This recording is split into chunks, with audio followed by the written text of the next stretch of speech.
Hello प्यारे दोस्तों, पिछली वीडियो में हमारा क्वेश्चन नंबर 20 तक हो गया था।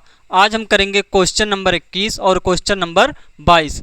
तो क्वेश्चन 21 क्या कह रहा है? कह रहा है मान लीजिए कि x, y, z, w तथा p क्रमशः जो x, y, z और w और p का जो ऑर्डर है यानी कि कोटि है वो 2/n है x की, और y की कोटि है 3/k, और z की कोटि है 2/p, और w की कोटि है n/3, और p की कोटि है p/k।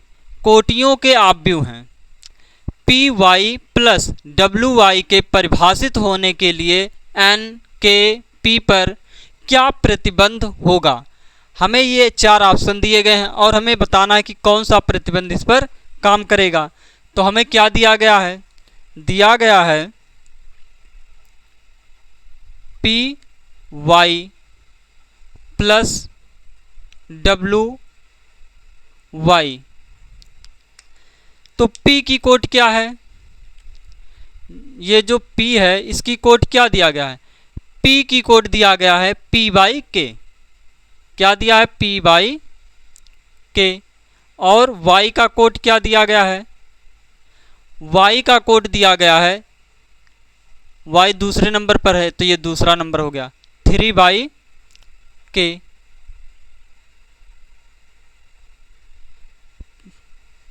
क्या हो गया? 3/k।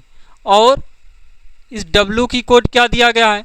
w का कोड दिया गया है यानी कि चौथा नंबर पर है ये, तो चौथा नंबर क्या है? n/3। ये हो गया n/3। और इस y का कोड क्या है? 3/k है, 3/k। अब यहां पर देखो ध्यान से, अगर हम py दो मैट्रिक्स है यानी कि दो आव्यूह हैं, तो इन दोनों आव्यूह की गुणा कब संभव है? जब इसका आखिरी इसके पहले के बराबर होगा। जब इसकी क्या होगी? इसका आखिरी इसके पहले के बराबर होगा, यानी कि स्तंभों की संख्या बराबर होनी चाहिए पंक्तियों की संख्या के, तभी दो आव्यूह की गुणा संभव होता है। तो यहाँ से k का वैल्यू क्या निकल कर आ गया? यहाँ से k का वैल्यू निकल कर आ गया 3, यानी कि k बराबर होना चाहिए 3।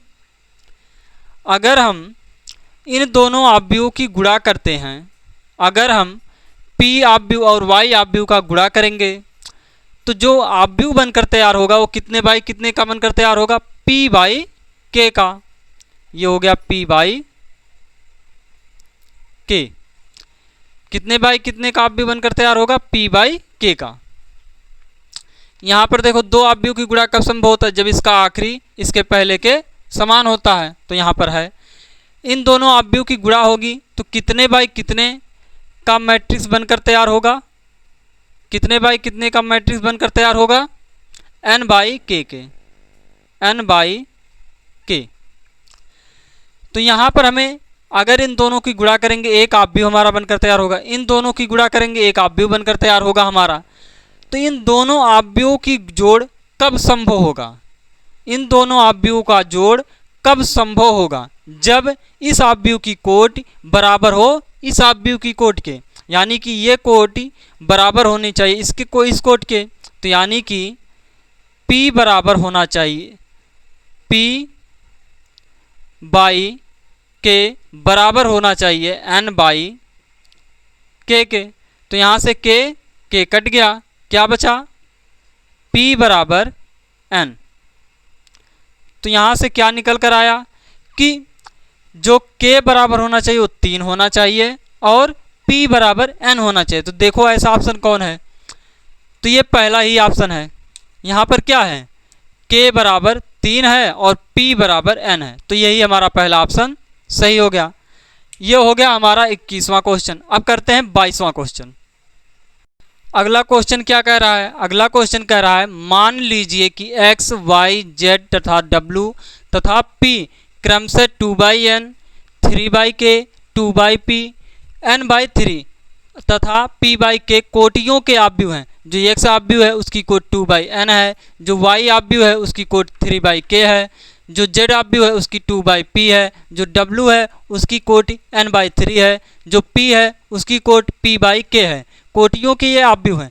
कह रहा है यदि n बराबर p हो तो आव्यूह 7x - 5z की कोटि क्या होगी। तो हमें क्या पूछा जा रहा है हमसे, कह रहा 7x - 5z की कोटि क्या होगी। तो अगर हम पूछें यह जो x है इसकी कोटि क्या है, इसकी कोटि कितना दिया गया है 2/n, इसकी कोटि दिया गया है 2/n। z की कोटि क्या दिया गया है, z की कोटि दिया गया है, ये तीसरे नंबर पर है तो ये तीसरा होगा 2/p। यहाँ पर z की कोटि दिया गया है 2/p और x की कोटि दिया गया है 2/n। अगर हम ये x आव्यूह में 7 का गुणा कर दें तब भी ये कितने बाई कितने का आव्यूह रहेगा, 2/n ही 2/n आव्यूह की कोटि ही रहेगी। यहाँ पर x की कोटि है 2/n, अगर हम 7 का गुणा कर दें तब भी ये कितने बाई कितने का आव्यूह रहेगा, 2/n की ही आव्यूह की कोटि रहेगा। ये जो z है इसकी कोटि है 2/p, अगर हम 5 का गुणा कर दें z में तब भी इसकी कोटि कितनी होगी, 2/p ही होगी। हम यहाँ पर p के जगह पर क्या लिख सकते हैं, p के जगह पर लिख सकते हैं n। क्यों, क्योंकि n बराबर यहाँ पर p दिया गया है तो लिख देंगे चूंकि n बराबर p दिया गया है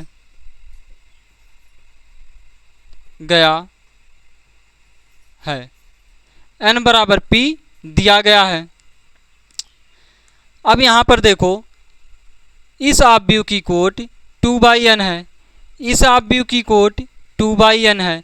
इन दोनों आव्यूह को जब हम घटाएंगे तब भी कितने बाई कितने का आव्यूह बनकर तैयार होगा, 2/n की ही आव्यूह होगा। क्यों, क्योंकि ये 2/n कोटि की आव्यूह है, ये भी 2/n कोटि की आव्यूह है। इन दोनों आव्यूह को घटाएंगे तब भी तो 2/n कोटि की ही आव्यूह होगी। तो हमारा ऑप्शन कौन सा सही होगा, 2/n। 2/n क्या है, ये दूसरा ऑप्शन है। तो एक बार फिर से देख लो इनको हमने कैसे किया। यहाँ पर दिया गया है 7x - 5z, इस x आव्यूह की कोटि क्या है 2/n, इस z आव्यूह की कोटि क्या है 2/p। अगर ये इस x की कोटि 2/n है, अगर हम इसमें 7 का गुणा कर देंगे तब भी इसकी कोटि क्या होगी, 2/n ही होगी। इस z की कोटि क्या है 2/p, अगर इसमें हम 5 का गुणा कर देंगे तब भी इसकी कोटि कितनी होगी, 2/p ही होगी। तो p के जगह पर हमने देखा क्या रख सकते हैं, n रख सकते हैं। क्यों, क्योंकि यहाँ पर n बराबर p दिया गया है तो हमने क्या रखा, p के जगह पर n रख लिया। तो हमने यहाँ पर देखा इसकी भी कोटि कितना है 2/n है और इसकी भी कोटि 2/n है। अगर इन दोनों आव्यूह को हम घटाएंगे तब भी उसकी कोटि कितनी होगी, 2/n कोटि की ही आव्यूह होगी।